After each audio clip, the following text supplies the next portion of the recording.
Morning class 10 पहले कक्षा में हमने पढ़ा था कि जॉर्ज पंचम की नाक ठीक करने का जो पूरा जिम्मेदारी है वो किसको दे दी गई थी, मूर्तिकार को दे दी गई थी। तो उसके आगे मैं आपको पढ़ के बता रही हूँ। आखिर मूर्तिकार को फिर बुलाया गया, उसने मसला हल कर दिया, उसने सॉल्व कर दिया मामला। वह बोला, पत्थर की किस्म का ठीक पता नहीं चला तो परेशान मत होइए, मैं हिंदुस्तान के हर पहाड़ पर जाऊंगा और ऐसा ही पत्थर खोज कर लाऊंगा। ये मिसयूज़ है बच्चों, सरकारी पैसे का, उसके खजाने का, कि लोग इस तरह से काम करते हैं कि उनको घूमने को भी क्या हो जाएगा, मिल जाएगा। कमेटी के सदस्यों की जान में जान आई। सभापति ने चलते चलते गर्व से कहा, ऐसी क्या चीज़ है जो हिंदुस्तान में मिलती नहीं? हर चीज़ इस देश में गर्भ में छिपी है। ज़रूरत खोज करने की है, खोज करने के लिए मेहनत करनी होगी। इस मेहनत का फल हमें मिलेगा, आने वाला ज़माना खुशहाल होगा। ये बताया गया है कि हुक्मरान, सरकारी तंत्र किस तरह से करते तो कुछ और हैं और बातें कुछ और करते हैं। भारत के सम्मान की बात कर रहा है, लेकिन एक विदेशी व्यक्ति की नाक के लिए इतना प्रयास किया जा रहा है। ठीक है, यह छोटा सा भाषण फौरन अखबारों में छप गया, तो अखबारों ने ये भाषण भी छाप दिया। मूर्तिकार हिंदुस्तान के पहाड़ी प्रदेशों और पत्थरों की खानों के दौरे पर निकल पड़ा। कुछ दिन बाद वह हताश लौटा, उसका काम नहीं हुआ, उसके चेहरे पर लानत बरस रही थी, शर्म लग रही थी। उसने सिर लटकाकर खबर दी, हिंदुस्तान का चप्पा चप्पा खोज डाला पर इस किस्म का पत्थर कहीं नहीं मिला, यह पत्थर विदेशी है। उसने जैसे गोलमोल जवाब होते हैं बेटा, लोगों के उसने प्रयत्न किया नहीं किया कोई नहीं जानता, वो घूम कर लौट आया और उसने कहा यह पत्थर क्या है, विदेशी है। सभापति ने तैश में आकर कहा, गुस्से में कहा, लानत है आपकी अक्ल पर, विदेशों की सारी चीज़ें हम अपना चुके हैं, दिल, दिमाग, तौर तरीके, रहन सहन। जब हिंदुस्तान में बॉल डांस तक मिल जाता है तो पत्थर क्यों नहीं मिलता? ये भी व्यंग है कि हमने अपनी संस्कृति को छोड़कर पूरी विदेशी संस्कृति को क्या कर लिया है, अपना लिया है। मूर्तिकार चुप खड़ा था, सहसा उसकी आंखों में चमक आ गई। उसने कहा, एक बात मैं कहना चाहूँगा, लेकिन इस शर्त पर कि यह बात अखबार वालों तक न पहुँचे। अब तक मूर्तिकार को अनुभव हो चुका था कि सरकारी तंत्र को यह नाक किसी भी कीमत पर लगानी है, तो वह अपने मसले पेश कर रहा था। मूर्तिकार, सभापति की आंखों में चमक आई। चपरासी को हुक्म हुआ, कमरे के सब दरवाजे बंद कर दिए गए। तब मूर्तिकार ने कहा, देश में अपने नेताओं की मूर्तियां भी हैं, अगर इजाज़त हो आप लोग ठीक समझें तो मेरा मतलब तो है जिसकी नाक इस लाट पर ठीक बैठे उसे उतार लाया जाए। बच्चों, बहुत बड़ा व्यंग है, ध्यान दीजिएगा, इस पर आधारित प्रश्न भी आ सकते हैं कि तब मूर्तिकार ने क्या कहा। अब तक वो बहुत शातिर हो चुका था, उसने कहा, चुपके से बोला कि ये खबर बाहर न जाए। उसने कहा कि हमारे देश में भी हमारे नेताओं की अनेक मूर्तियां हैं, तो मुझे लगता है कि उन हमारे नेताओं की मूर्ति की नाक काटकर इस लाट पर लगा देनी चाहिए। तो इसका वास्तविक अर्थ क्या है बच्चों, ये समझिए कि हमारे देश के लोग हमारे स्वतंत्रता सेनानियों को, जिनकी मूर्ति बनी है जगह जगह, उनको उतना महत्व नहीं देते जितना कि अंग्रेज़ों की मूर्तियों को। वास्तविक अर्थ क्या है कि हम अपने स्वदेशी वस्तुओं को उतना महत्व नहीं देते जितना कि हम विदेशी वस्तुओं के प्रति, विदेशी लोगों के प्रति क्या रहते हैं, आकर्षित रहते हैं। ठीक है, सबने सबकी तरफ देखा, सबकी आंखों में क्षण की बदहवासी के बाद खुशी तैरने लगी। लेकिन हमने देखा है कि लोग अपने को बचाने के लिए कुछ भी कर सकते हैं। सभापति ने धीमे से कहा, लेकिन बड़ी होशियारी से, लेकिन किसी को पता नहीं लगना चाहिए। और मूर्तिकार फिर देश दौरे पर निकल पड़ा। फिर मूर्तिकार निकल पड़ा ये देखने की किस मूर्ति की नाक इस मूर्ति पर फिट बैठेगी। कौन कौन सी मूर्तियाँ देखी? दादा भाई नौरोजी, बड़े बड़े हमारे देश के स्वतंत्रता सेनानी हैं बच्चों, जिन्होंने अपने स्वार्थ के लिए न कुछ करके देश के लिए अपना जीवन क्या कर दिया, समर्पित कर दिया। गोखले, तिलक, शिवाजी, काउसकी, जहांगीर, सबकी नाकें उसने टटोली, नापी और गुजरात की ओर भागा। गांधी जी, सरदार वल्लभ भाई पटेल, विट्ठल भाई पटेल, महादेव देसाई की मूर्तियों को परखा, बंगाल की ओर चला। गुरुदेव रविन्द्रनाथ टैगोर, सुभाष चंद्र बोस, राजा राम मोहन रॉय आदि को भी देखा, नाम जोग की और बिहार की तरफ चला। बिहार होता हुआ उत्तर प्रदेश की ओर आया। चंद्रशेखर आज़ाद, बिस्मिल, मोतीलाल नेहरू, मदन मोहन मालवीय की लाटों के पास गया। घबराहट में मद्रास भी पहुंचा। सत्यमूर्ति को भी देखा। मैसूर, केरल आदि सभी प्रदेशों का दौरा करता हुआ पंजाब पहुंचा। लाला लाजपत राय और भगत सिंह की लाटों से भी सामना हुआ। आखिर दिल्ली पहुंचा और उसने अपनी मुश्किल बयान की।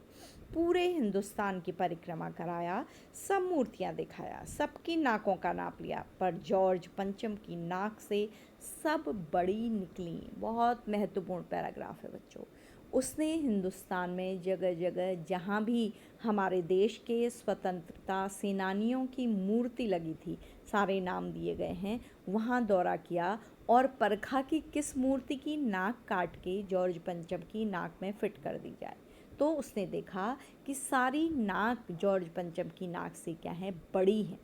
बच्चों, ये साइज की बात नहीं की जा रही है, ये बात की जा रही है कि उसने परखा और पाया कि हमारे देश के स्वतंत्रता सेनानियों, शहीदों का मान सम्मान बहुत अधिक है। उनका परोपकार, उनका त्याग, उनकी वीरता इतनी अधिक है कि उनका सम्मान जॉर्ज पंचम के सम्मान से कहीं बढ़कर है। तो उनकी नाक जॉर्ज पंचम की नाक में फिट नहीं बैठ सकती थी।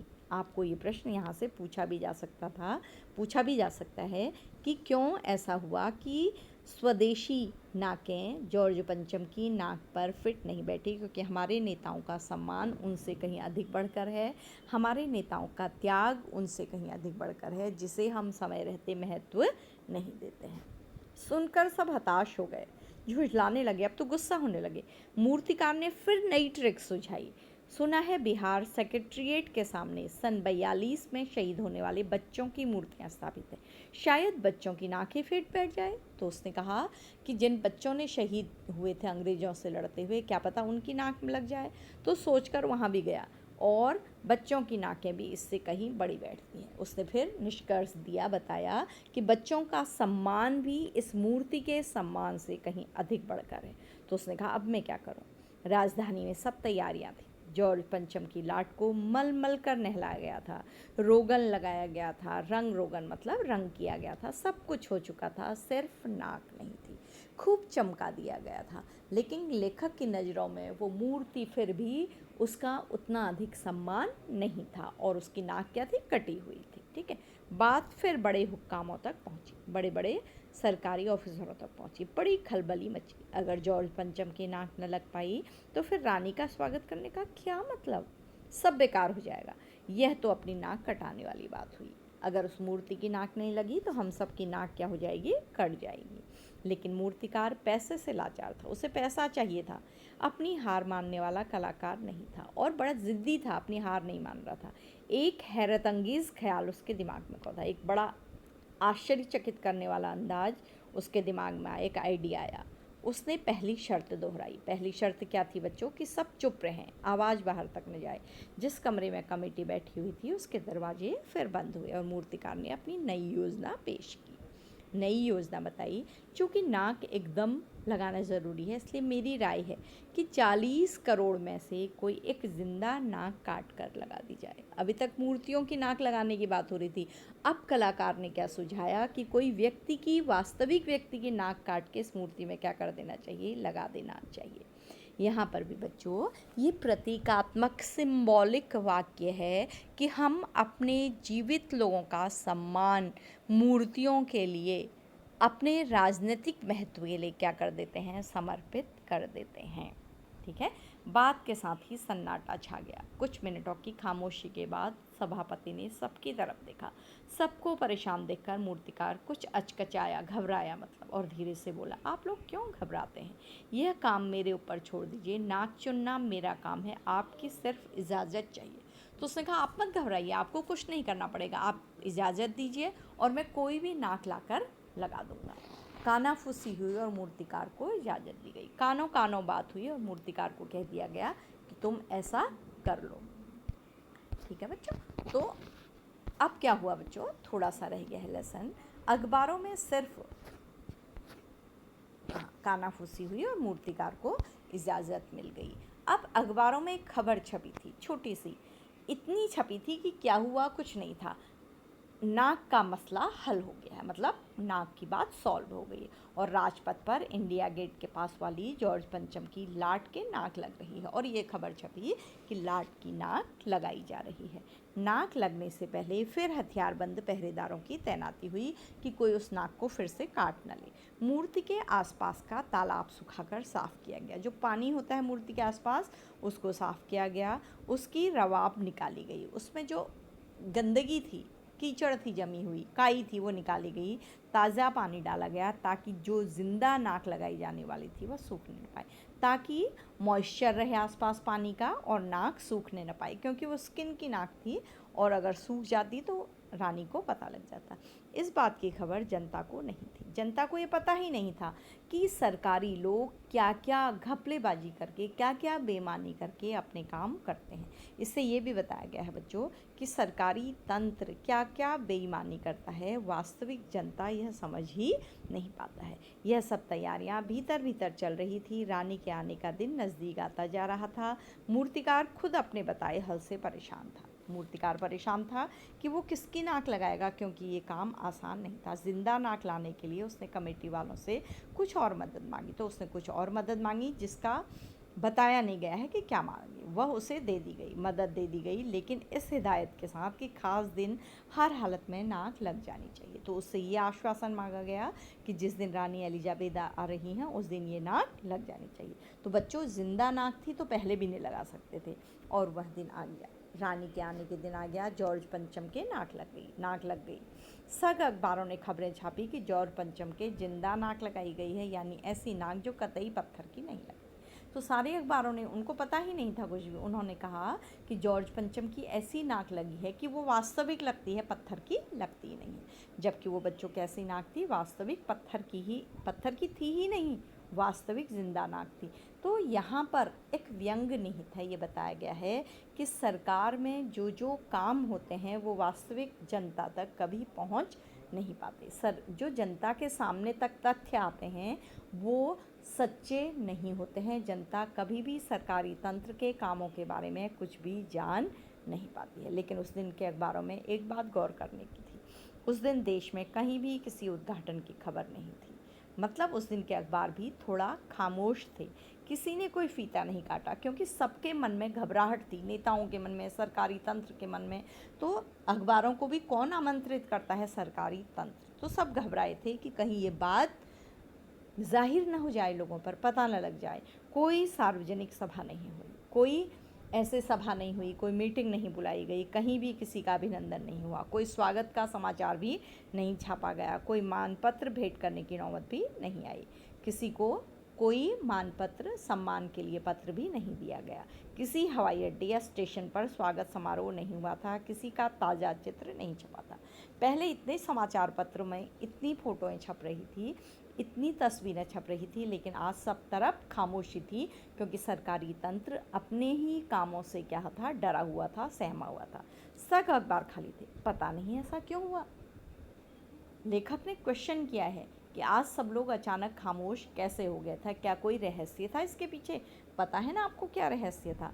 नाक तो सिर्फ एक चाहिए थी, वह भी बुद्ध के लिए। तो इतनी बड़ी बात तो नहीं थी, क्योंकि एक ही नाक चाहिए थी, वो भी किसके लिए चाहिए थी? मूर्ति के लिए चाहिए थी। तो बच्चों, इस पाठ में आपने देखा कि इसमें सरकार के कामकाज, नाक क्योंकि मान सम्मान का प्रतीक है, सरकारी व्यवस्था पर करारी चोट करता है ये पाठ, और हमारी औपनिवेशिक मानसिकता पर भी व्यंग करता है कि हम अंग्रेज़ों को अपने आप से, अपने नेताओं से क्या मानते हैं? सर्वश्रेष्ठ मानते हैं। क्योंकि सरकारी तंत्र में जॉर्ज पंचम की नाक को लेकर जो चिंता और बदहवासी दिखाई देती है, वह उनकी गुलाम मानसिकता, स्वार्थ पूर्ति की इच्छा, मतलब अपने स्वार्थ की पूर्ति, कि हम अच्छे बने रहें दूसरों की नज़रों में, और विदेशी मोह को दर्शाती है। अंग्रेज़ी हुकूमत से आज़ादी प्राप्त हो जाने के बाद भी आज भी हम मानसिक रूप से क्या हैं? गुलाम हैं। भारत को गुलाम बनाने वालों की नाक आज हमें अपनी नाक से, अपनी सम्मान से अधिक प्यारी है, मतलब उनका सम्मान हमारे सम्मान से हमें अधिक प्रिय है। भारत में विदेशी वस्तुओं के प्रति, विदेशी लोगों के प्रति आकर्षण होता है और वो हमें अपने से ज़्यादा महत्वपूर्ण लगते हैं। ये बात इस पाठ में दर्शाया गया है। और दूसरा, पत्रकारिता कितनी खोखली और उद्देश्यहीन हो गई है, ये बात इसमें बताया गया है कि ऐसी पत्रकारिता होगी तो युवा पीढ़ी पर भी उसका क्या पड़ेगा, प्रभाव पड़ेगा। तो बच्चों, ये पाठ दिखने में जिस तरह से एक सपाट लिखा हुआ पाठ है, किसी नाक पर, मूर्ति की नाक पर आधारित है, लेकिन ये हमें एक छिपा हुआ संदेश देता है कि आज भी हम पूरी तरह से स्वतंत्र नहीं हैं और अपने देश की संस्कृति, अपने नेताओं के प्रति उतना सम्मान प्रकट नहीं करते हैं जितना कि विदेशी संस्कृति और विदेशी लोगों के प्रति हमारे मन में सम्मान है। तो बच्चों, इस तरह से इस पाठ का दूसरा भाग भी आज समाप्त हुआ। मैं अगली कक्षा में इसके प्रश्न उत्तर भेजूंगी। तो मुझे लगता है जब आप प्रश्न उत्तर लिखेंगे तो आपको ये पाठ याद आएगा कि इसमें आपको सब चीज़ें बहुत अच्छी तरह से बता दी गई हैं। Then thank you class.